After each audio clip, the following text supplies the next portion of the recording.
माँ अस्पताल के एक बेड पर पड़ी थी।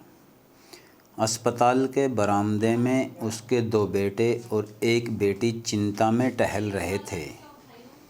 भाई बहन को अपनी माँ के लिए सेहत की चिंता तो थी, लेकिन उससे भी ज़्यादा चिंता इस बात की थी कि अब माँ को अपने साथ कौन रखेगा। जब तक माँ स्वस्थ थी, वह इन तीनों से अलग अपने पुराने घर में रहती थी, लेकिन अब ऐसा करना खतरे से खाली नहीं होता और ऐसा करने से समाज में तीनों बेटे बेटियों का नाम भी खराब होता। लोग कहते कि देखो कैसी औलाद है, बीमार माता को अकेला रहने के लिए छोड़ दिया। 1 घंटे से बिना कोई बातचीत किए वह तीनों अपने अपने विचारों में खोए हुए थे। फिर बहन ने चुप्पी तोड़ते हुए अपने बड़े भाई की तरफ देखते हुए कहा, भैया आप बड़े हैं, इसलिए आपका कर्तव्य है कि माँ को ज़रूरत के समय आप रखें और उनकी देखभाल करें।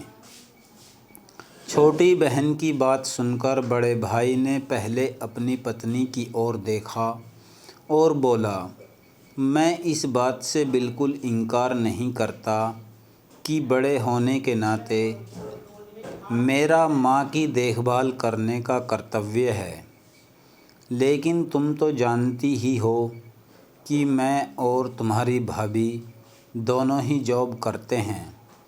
ऐसी हालत में माँ के साथ किसी न किसी को हर वक्त उनकी देखभाल करने के लिए उनके साथ रहना पड़ेगा, जो हमारे लिए बहुत मुश्किल हो जाएगा। बहन तुम तो पूरा दिन घर ही रहती हो, तुम माँ को अपने साथ क्यों नहीं रखती? पैसों की चिंता मत करना, जो भी खर्चा आएगा मैं दे दूँगा। सुशील भैया आप तो जानते ही हैं कि मैं माँ से कितना प्यार करती हूँ, लेकिन आप यह भी जानते हैं कि मेरे ससुराल वाले कैसे हैं। मैं यह बिल्कुल बर्दाश्त नहीं कर पाऊँगी कि कोई मेरी माँ को और मेरे भाइयों को भला बुरा कहे। इसलिए अच्छा यही होगा कि माँ को अनिल भाई के यहाँ रखा जाए। बड़े भाई सुशील ने छोटे भाई अनिल के यहाँ माँ को रखने के लिए सहमति जताई। आप यह कैसी बातें कर रहे हो? क्या आपने नहीं देखा है कि माँ कभी भी मेरे घर 2 दिन से ज़्यादा रही ही नहीं है। उसका मेरे यहाँ मन लगता ही नहीं है, फिर कैसे वह इतने दिन मेरे घर रह पाएगी? छोटे भाई ने अपनी असहमति जताते हुए कहा।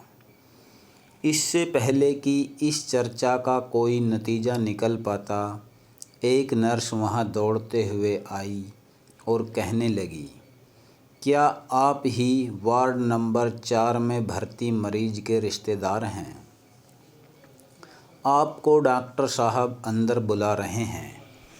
सभी घबरा गए और दौड़ते हुए डॉक्टर के पास पहुँचे।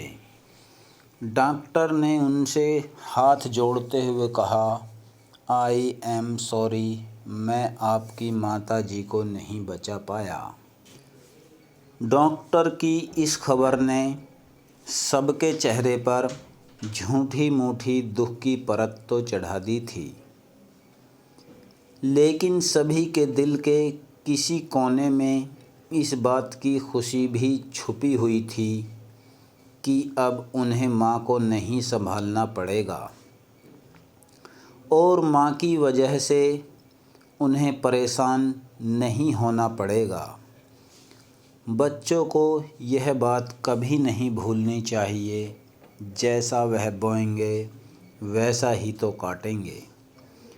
अगर आज वह अपने माँ बाप के साथ बुरा बर्ताव करते हैं तो उन्हें याद रखना चाहिए कि उनके बच्चे भी बड़े होंगे, और वह भी बूढ़े होंगे। जो उन्होंने अपने माँ बाप के साथ किया है, उनके बच्चे भी उनके साथ वही करेंगे। दोस्तों, अपने दिल से छल कपट निकाल दीजिए और सच्चे मन से अपने माता पिता की, अपने बुज़ुर्गों की सेवा कीजिए।